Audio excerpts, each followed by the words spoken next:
Welcome to Shelf Life, the monthly series where I look at games I covered about half a year ago and let you know whether they're still in my collection. And this year we're looking at games I covered back in April of this year. There's lots of good ones on the docket this month. Let's find out which of them had shelf life. So starting in the crowdfunding corner, we've got Weirdwood Manor, which was on Kickstarter this year. And you've got a lot of things to like here. Characters you level up in different ways, companions you can get to boost your powers, a variety of bosses that play somewhat differently, and this core mechanic of the rooms rotating, changing up what you can reach with your movement on the turn.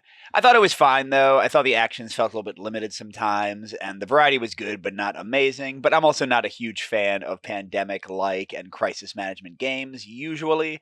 So this one's pretty good, but not one that I would pledge myself. That's Weirdwood Manor. And the other crowdfunding one this month is Threads of Fate from Post Curious. This is the same company that did the recent Morrison Game Factory that I covered and also did The Light in the Mist. And while The Light in the Mist is still by far my favorite game from this company, Threads of Fate was still really cool as a sort of Norse mythology story with some escape room and puzzle stuff thrown in. Now, it does have a lot of internet elements, although not as much as the Morrison Game Factory, but it has the great Post Curious hint system that works so well. But yeah, this one is great fun. I probably would have pledged it if I didn't beat the entire thing already when I reviewed it, but at this point I've seen what it has to offer, so I'm happy with not owning it. And next I have a few games that aren't crowdfunding games, but they're ones that I've covered on the channel before, and I'm definitely keeping them so I don't make them part of the contest. First is Arkham Horror, the card game. I did in this month a Fortune and Folly playthrough, and also I started my review series of the campaigns with the Night of the Zealot original campaign. And yep, Arkham is still probably my favorite game of all time, although it has been interesting recently to play Earthborn Rangers, which is similar in a lot of ways, but just so much nicer to the player. Like, the skill checks are so much gentler than the Chaos Bag at Arkham. But Arkham's still amazing. I'm not saying it's like going to replace it or anything, but it's nice to see similar things happening in a different type of game. But yeah, Arkham Horror, still great. What more is there to say? And the other gimme from this month is Exceed. This is where I showed off my Season 6 Automa for the Undernight In-Birth set, which is a great set, by the way. We've been playing it more, my son and I, recently. And yeah, speaking of that, both my sons, 11 and 8, have been playing a ton of Exceed, like all the time.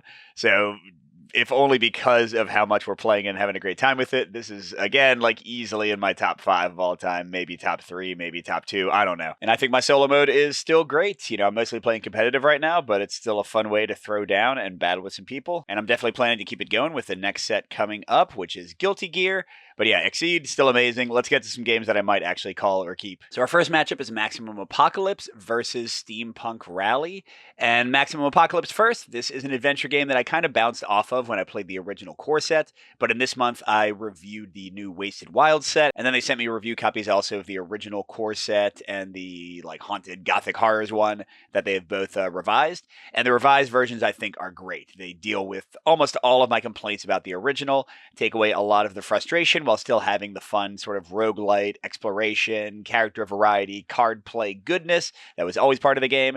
So this one is a keeper now. I mean, will I keep everything? Maybe if I can fit it all into one box. But at least one box set I think will stick around. Then the other one is Steampunk Rally or Steampunk Rally Fusion. This is a game of dice placement and dice manipulation to win a race with like combos on your cards and cool card play and stuff.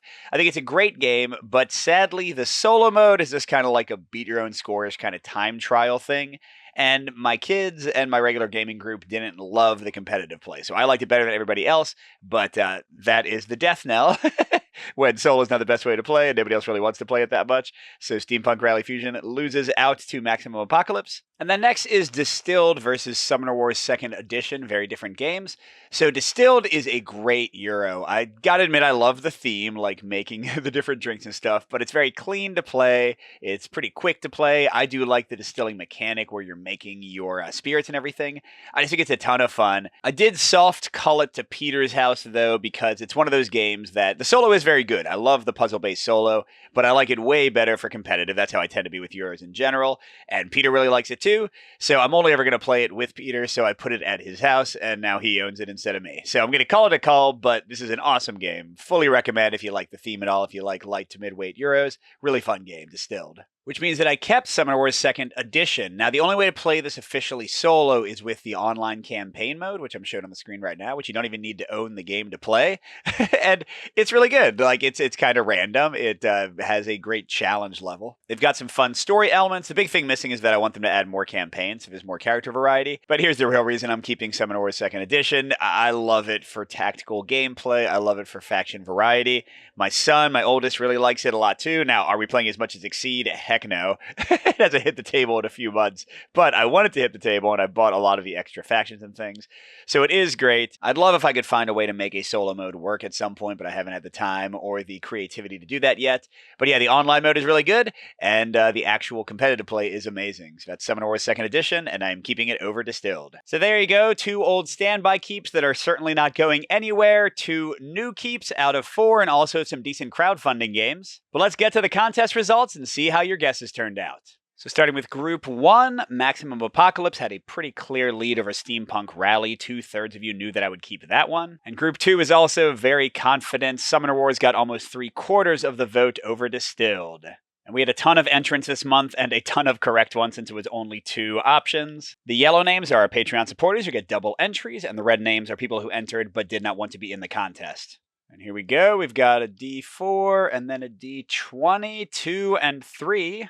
Which means our winner for this month is Ryan Olson. Congratulations, Ryan. I'll be contacting you soon about a game from my collection you might like. Thanks for watching, everybody. Don't forget to enter next month's contest in the video description, and we'll see you for more Shelf Life.